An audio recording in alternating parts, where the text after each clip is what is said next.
back to the classroom. I'm Kathy Kay, your host, and today we're going to take a look at How Do I Take Free Relief, Part 2.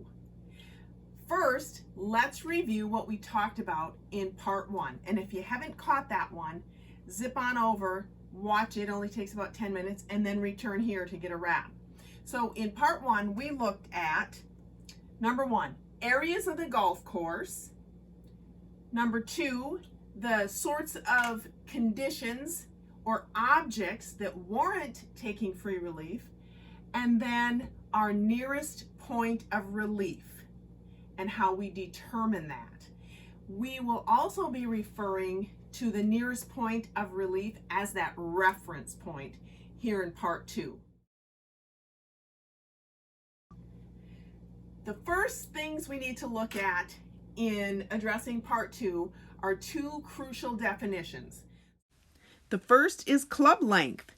Here it is, taken straight from the rule book in the definition section, and briefly, it's the length of the longest club the player has during the round other than the putter. Relief area is the second one, and here it is again, taken straight from the definition section of your rule book. In a nutshell, it's the area where you must drop the ball when you're taking relief. Determining the area is based on the reference point, the size measured from that point, and then the limits on location of the relief area. Please familiarize yourself by referring to those definitions. Primarily, what Part 2 is going to add to the 3 points that we looked at in Part 1, we're just going to add on to that. So number 4 is the club length definition, which we just looked at, and then how we use that to measure our relief area. And then number 5 is how to drop that ball, the knee height drop, to get the ball back in play. Let's look closer. Our first example, we're going to use this red dot, which is representing a yardage marker. You find these right in the middle of the fairway, and red, so we must have 100 yards. And our ball is sitting right on top of that. Our direction of play is that way. So we need to find a place, as we learned in Part 1, our nearest point of relief, we're going to say is right there. So now, Part 2, we need to measure with our club length. So for me, I'm going to take my driver, and it can be the 43 inches as referenced in the book. And it can be no closer. So let's just take a line all the way across here. Anything in front of that is closer to the hole. We cannot go there, but anything behind that can be included as long as it's within our one club length. So I'm going to take my club length and measure straight out here to the side. This is the club head, okay?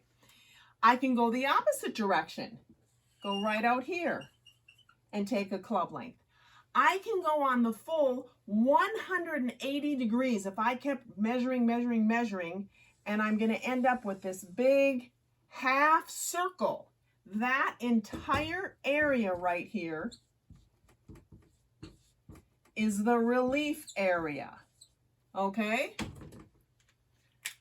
So when my ball is resting in here, as long as the object, this yardage marker, is no longer interfering with the lie of my ball, my stance, or my swing, I'm going to be back in business, okay? So that's one example of measuring for the relief area.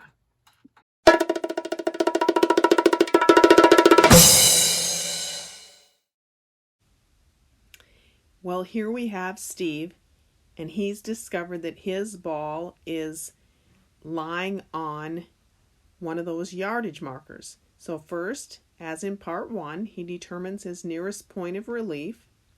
Now, his driver, the longest club in his bag, he's using as his club length to measure and determine the relief area, which goes no closer to the hole. He marks it going one way, swings all the way back over. He's got an entire half circle area for a relief area. He chooses his spot and puts his ball back in play. Let's take a look at another example. Now we have the same direction of play that way, and this is a cart path, and here lies my ball. I'm a right-handed player. So when I come up and I address this ball, my feet are on the cart path, and I don't want to be standing on the cart path, so I'm going to take free relief. So again, go back to part one. We know how to determine our nearest point of relief. We get our feet off the cart path, and we determine that that's our nearest point of relief. In fact, I'm going to circle that one with a little bit of orange so we can distinguish it. Now I take my 1 club length, and again, no closer, so it can't be anywhere closer to the hole. I can measure straight out here, and anywhere back, another club length is out to here. And you can see how it comes over and it's on the cart path. That's okay. I mean, it's not really that it's okay because you're not going to drop where it continues to interfere, but it's possible. So in reality, the only viable place for our ball to end up inside the relief area is probably just a quarter of a pie, a quarter of a circle, I should say, because anything over here, your feet are going to still be on it. And when you take relief, you have to take complete relief. So it can no longer interfere with the lie of the ball, the stance, or your swing. So our relief area is a little bit smaller in this scenario while we still maintain complete relief. Okay, so right here, this one, just this smaller area is the relief area in this example. Okay, let's look at another one.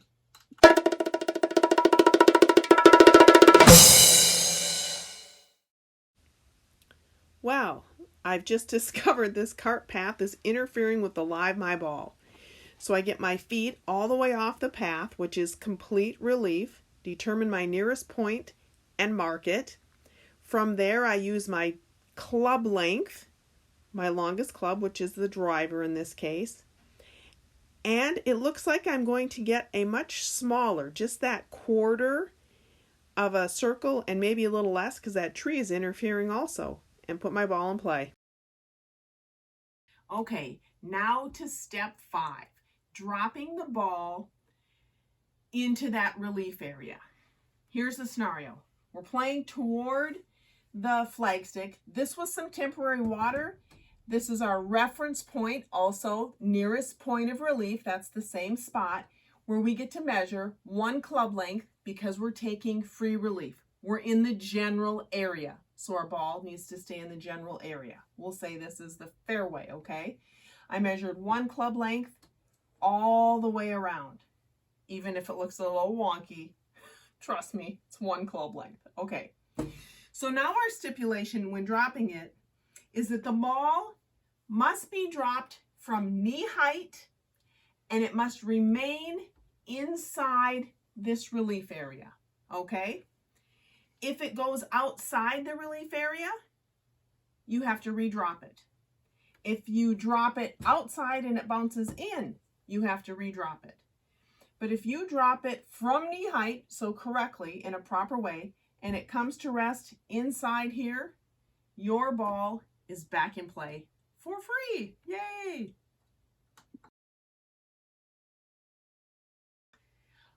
Now, let's look at a couple of special situations. Maybe this relief area is located on a slope and you're having a hard time getting your ball to remain inside it. So it dropped from a legal height, from knee height, it hits in the relief area and bounces out. So you do it again, second drop, everything's done properly and it comes out. Then you get to place it. So you would make a note, it hit right here, and then you would place the ball on that spot and you're back in business. Yay. Now, let's take a look at some examples of, from our nearest point of relief, a club length being measured and proper drops being used to get that ball back in play.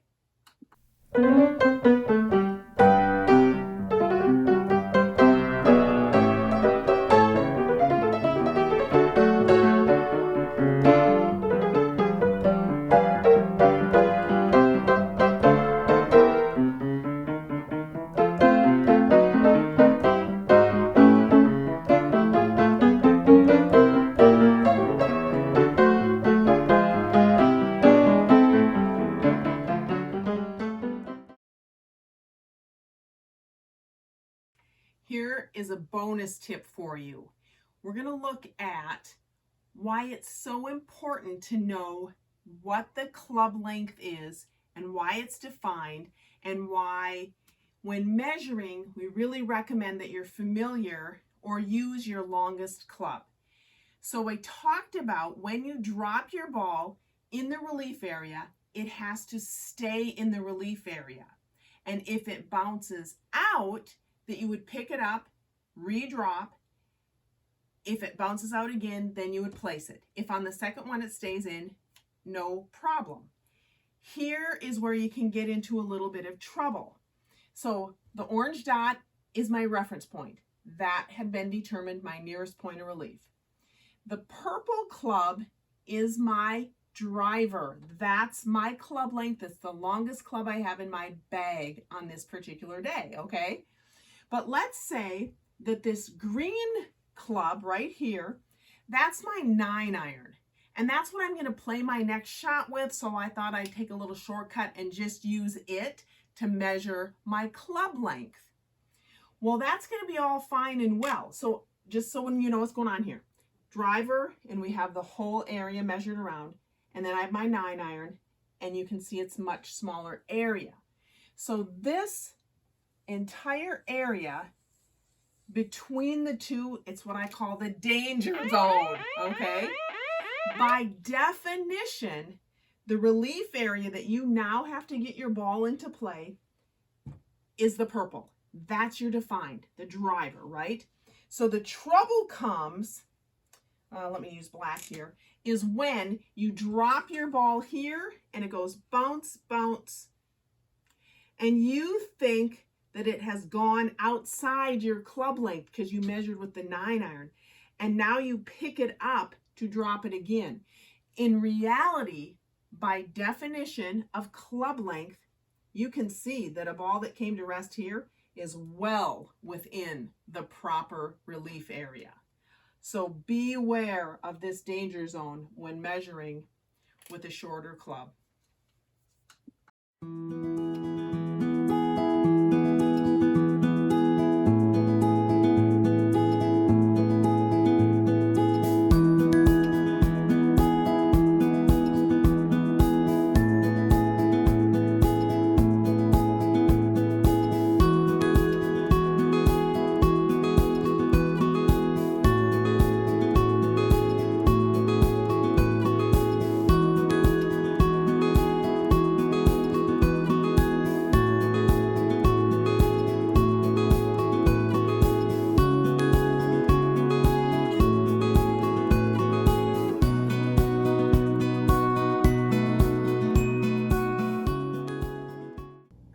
A quick review. In part 1, we learned the areas of the golf course, the objects or conditions that would allow us to have free relief, and we learned how to determine our nearest point of relief, also known as our reference point. So that in part 2, when learning what the definition of the club length is, we are able to measure our relief area from that reference point. And then we learned how to do a knee-high drop to properly get it into that relief area that we just measured. Thanks for showing up today. I hope this was helpful and that you're gonna be able to get your ball back in play from any of these free relief conditions smoothly and legally according to the rules. Be sure to subscribe to my channel so that you're alerted each time a new video comes out. Again, thanks for watching, and I'll see you next time.